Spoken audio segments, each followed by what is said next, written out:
जय हिंद दोस्तों, रक्षित खन्ना के चैनल में आपका स्वागत है। दोस्तों कैसे हैं आप? उम्मीद करता हूं कि आप अच्छे होंगे। दोस्तों आज के इस वीडियो में मैं बात करूंगा 8वें वेतन आयोग के बारे में। जैसा आपको पता है 28 अप्रैल 2026 को शिव गोपाल मिश्रा जी ने और इनके टीम्स के मेंबर ने 8वें वेतन आयोग के साथ मीटिंग करी थी और इस मीटिंग में वो तमाम मुद्दे उठाए गए पेंशनर्स और कर्मचारियों से संबंधित। 28 अप्रैल 2026 के बाद शिव गोपाल मिश्रा जी ने 29 अप्रैल 2026 को एक लेटर जारी करा और ये लेटर संबंधित था उस मीटिंग से। शिव गोपाल मिश्रा जी ने बताया कि हमने किन किन मुद्दों पर बातचीत करी 8वें वेतन आयोग के साथ। शिव गोपाल मिश्रा जी ने बताया कि हमने फिटमेंट फैक्टर बढ़ाने की डिमांड रखी, हमने फैमिली यूनिट बढ़ाने की डिमांड रखी, हमने मिनिमम पे 69,000 रखने की डिमांड रखी, 6% सालाना इंक्रीमेंट दिया जाए तो इसकी भी डिमांड रखी। अब दोस्तों इसी पर एक खबर आ रही है जिसमें बताया जा रहा है कि केंद्र सरकार ने तारीख बता दी कि केंद्र सरकार 8वां वेतन आयोग कब लागू करेगी। जी हां दोस्तों, और यह खबर आ रही है सोशल मीडिया में, जिस पर दोस्तों मैंने एक थंबनेल भी बनाया है जिसमें मैंने लिखा हुआ है खुशखबरी बल्ले बल्ले कर्मचारियों की, केंद्र सरकार ने बता दी तारीख, 8वां वेतन आयोग कब लागू होगा, जबरदस्त अपडेट आई, फिटमेंट फैक्टर 3.83 या फिर पेंशन 69,000। जी हां दोस्तों, एक खबर आ रही है जिसमें बताया जा रहा है सोशल मीडिया में कि केंद्र सरकार ने वो तारीख बता दी कि कब केंद्र सरकार 8वां वेतन आयोग लागू करेगी। तो दोस्तों इस पर भी बातचीत करेंगे। फिर दोस्तों कुछ और जानकारियां मैं आपको दूंगा कि शिव गोपाल मिश्रा जी ने 8वें वेतन आयोग के साथ हुई मीटिंग में किन मुद्दों पर बहस करी, किन मुद्दों पर बातचीत करी, इस पर भी मैं आपको आगे जानकारी दूंगा। तो दोस्तों बस यही सब जानकारियां जो मैं आपको देने वाला हूं आज के इस वीडियो में, इसलिए वीडियो को आप शुरू से लेकर आखिरी तक देखिएगा। जानकारियों में आगे बढ़ने से पहले एक छोटी सी अपील मैं आपसे करूंगा, और अपील है चैनल सब्सक्राइब की। देखने में आया काफी पेंशनर्स हैं जो वीडियो तो देख रहे हैं लेकिन अभी तक उनमें से कुछ पेंशनर ने चैनल को सब्सक्राइब नहीं किया। ऐसे कितने पेंशनर्स हैं? सिर्फ 37%, और कितनों ने किया है? 62%। तो मैं आपसे अपील कर रहा हूं जितने पेंशनर्स ने अभी तक चैनल को सब्सक्राइब नहीं किया तो वो पेंशनर फटाफट सबसे पहले चैनल को सब्सक्राइब कर लीजिए और इस परसेंटेज को 62% से बढ़ाकर 100% कर दीजिए चैनल को सब्सक्राइब करके, अगर आपने अभी तक चैनल को सब्सक्राइब नहीं किया, ताकि आपको सटीक जानकारियां, नई जानकारियां, ऑथेंटिक जानकारियां आपको तुरंत मिल सके। चैनल सब्सक्राइब करने के आपको एक भी पैसे नहीं देने, सब कुछ आपके लिए फ्री में है। तो फटाफट चैनल को सब्सक्राइब कर लीजिए, वीडियो को शेयर कर दीजिएगा, लाइक कर दीजिएगा और हाइप भी कर दीजिएगा। सबसे पहले दोस्तों मैं आपको जानकारी दूंगा, जो शिव गोपाल मिश्रा जी ने 29 अप्रैल 2026 को एक लेटर जारी करा मीटिंग से संबंधित। शिव गोपाल मिश्रा जी ने बताया कि हमने कौन कौन सी मांगे रखी 8CPC के सामने, कौन कौन सी डिमांड रखी, सारी जानकारी दी शिव गोपाल मिश्रा जी ने। फिर दोस्तों बात करेंगे उस खबर की जिसमें बताया जा रहा है कि केंद्र सरकार ने वो तारीख बता दी कि कब 8वां वेतन आयोग सरकार लागू करेगी, इस पर भी आगे बात करेंगे। अब दोस्तों यहां पे देखिए, 8वें केंद्रीय वेतन आयोग और नेशनल काउंसिल स्टाफ साइड के बीच हुई पहली बैठक की रिपोर्ट 28 अप्रैल 2026 को पब्लिश हुई। शिव गोपाल मिश्रा जी ने बताया कि हमने क्या क्या मांगा वेतन आयोग से। अब दोस्तों एक एक पॉइंट में आपको समझाता हूं। अब दोस्तों यहां पे देखिए, तारीख थी 28 अप्रैल 2026। 28 अप्रैल 2026 को पहली बैठक हुई थी शिव गोपाल मिश्रा जी की और वेतन आयोग की। आगे भी बैठ के कुछ चलेंगी, आगे भी कुछ मीटिंग होगी। अब दोस्तों यहां पे देखिए, इसकी अध्यक्षता जस्टिस रंजना प्रकाश देसाई ने की थी। जी हां दोस्तों, जस्टिस रंजना प्रकाश देसाई के सामने ये मीटिंग हुई थी शिव गोपाल मिश्रा जी की। स्टाफ साइड की ओर से शिव गोपाल मिश्रा जी और एम रघवैया नेता सहित कई सदस्यों ने हिस्सा लिया। जैसा मैंने आपको बताया, शिव गोपाल मिश्रा जी के साथ और भी इनके टीम के सदस्य थे। अब स्टाफ साइड की प्रमुख मांगे क्या थी?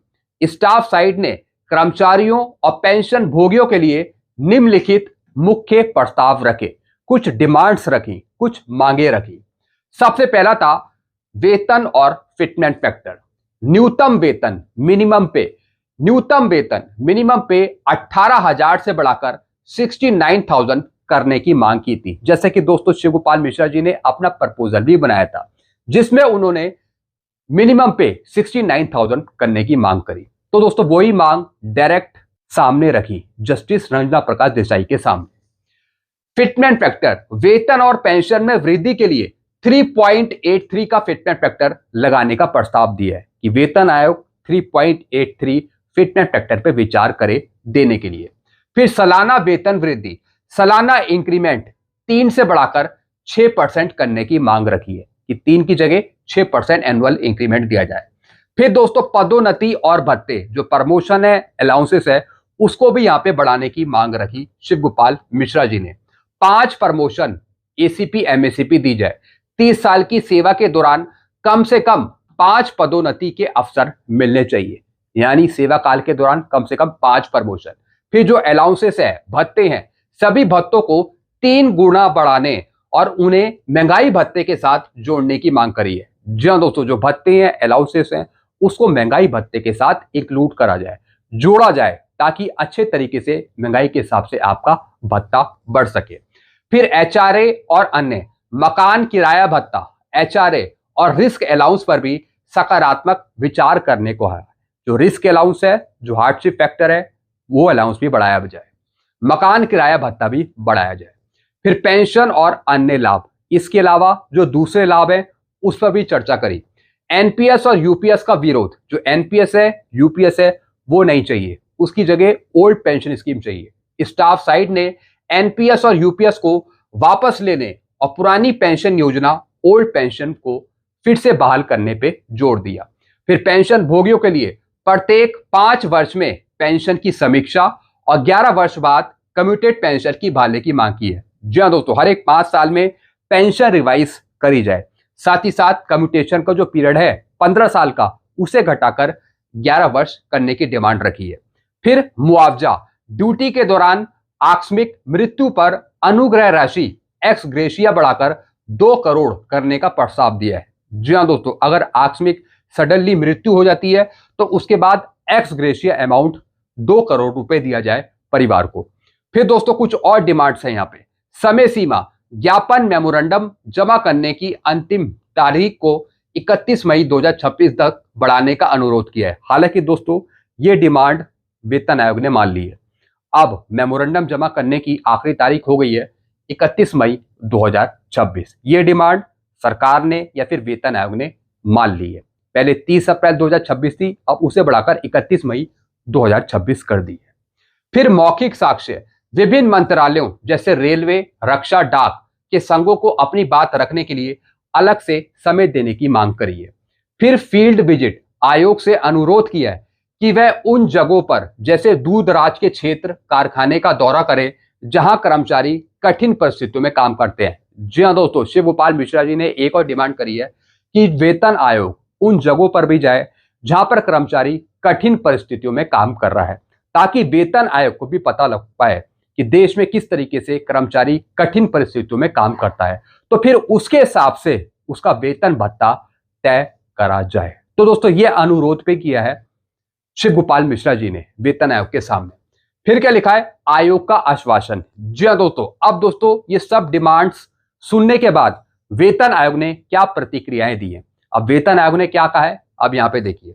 बैठक के अंत में चेयरपर्सन ने आश्वासन दिया, जो जस्टिस श्रीमती रंजना प्रकाश देसाई है। अब उन्होंने क्या कहा, भविष्य में स्टाफ साइड के साथ और भी बैठकें होंगी। जी हाँ दोस्तों, वेतन आयोग ने यह आश्वासन दिया कि हम आपके साथ आगे भविष्य में और भी बहुत सारी मीटिंग करेंगे, बातचीत करेंगे। फिर क्या कहा, आयोग स्थिति का अध्ययन करने के लिए कुछ कार्य इकाइयों का दौरा करेगा। जी हाँ दोस्तों, जो आयोग है, वेतन आयोग है, वो सभी स्थितियों का अध्ययन करने के लिए, उन चीजों को समझने के लिए कुछ कार्य इकाइयों का दौरा करेगा, कुछ यूनिट्स का दौरा करेगा, ताकि वेतन आयोग को समझ में आए कि ये डिमांड्स किस लेवल तक ठीक हैं। तो दोस्तों जो भी डिमांड्स दी गई हैं, वेतन आयोग इसकी स्टडी करेगा, कुछ यूनिट्स को देखेगा, तब दोस्तों उस पर गौर विचार करेगा। फिर स्टाफ साइड द्वारा उठाए गए सभी बिंदुओं पर निष्पक्षता, फेयर तरीके से विचार किया जाएगा। जी हाँ दोस्तों, बिना भेदभाव के एक फेयर तरीके से वेतन आयोग स्टाफ साइड द्वारा उठाए गए सभी बिंदुओं पर विचार विमर्श करेगा, फेयर तरीके से उन चीजों को समझेगा, देखेगा। अगर वेतन आयोग को समझ में आती है चीजें, उन्हें लगता है, तब दोस्तों फिर उसी के आधार पर अपनी रिपोर्ट वो बनाएगा। तो दोस्तों ये तो जानकारी थी कि एक्चुअली मीटिंग में हुआ क्या, शिवगोपाल मिश्रा जी ने क्या डिमांड रखी थी और फिर वेतन आयोग ने क्या कहा। अब दोस्तों एक और खबर आ रही थी जिसमें बताया जा रहा था कि केंद्र सरकार ने वो तारीख बता दी जब केंद्र सरकार 8वां वेतन आयोग लागू करेगी। हालांकि दोस्तों केंद्र सरकार ने अपने नोटिफिकेशन में जो टर्म ऑफ रेफरेंस निकाला था उसमें वो तारीख मेंशन नहीं करी कि कब सरकार 8 सीपीसी आगे लागू कर देगी, 2027 में करेगी, 2028 में करेगी या फिर 2029 में करेगी। ऐसा केंद्र सरकार ने कहीं लिखित में जवाब नहीं दिया, लेकिन सोशल मीडिया पे बताया जा रहा था कि केंद्र सरकार ने बता दी तारीख कि कब 8 सीपीसी लागू होगा। दोस्तों 8 सीपीसी लागू करेगी सरकार 2027 के एंड तक या फिर 2028 में। जी हां दोस्तों, यह अनुमानित है कि सब कुछ काम निपटाने के बाद जब वेतन आयोग अपनी रिपोर्ट सौंपेगा सरकार को, तो दोस्तों सरकार उसे समझेगी और सरकार भी कम से कम 6 से 7 महीने लगाएगी।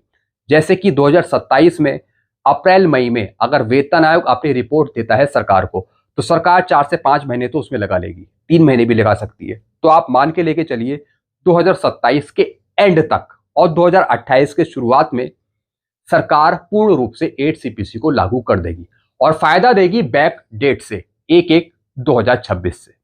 तो दोस्तों इस तरीके से सरकार की प्लानिंग रहेगी। तो दोस्तों यहां पर फाइनल तारीख तो केंद्र सरकार ने बताई नहीं है। जो सोशल मीडिया में बताया जा रहा है कि केंद्र सरकार ने फाइनल तारीख बता दिया कि कब से 8 सीपीसी को लागू किया जाएगा, ऐसी कोई डेट निश्चित नहीं करी केंद्र सरकार ने और ना ही उनकी एजेंसियों ने। खाली इतना बताया है कि आगे चलकर 8 सीपीसी का फायदा 2027 से 28 के बीच में देखने को मिल सकता है। वो भी अनुमानित तौर पे बताया है कि मिल सकता है 2027 और 28 में।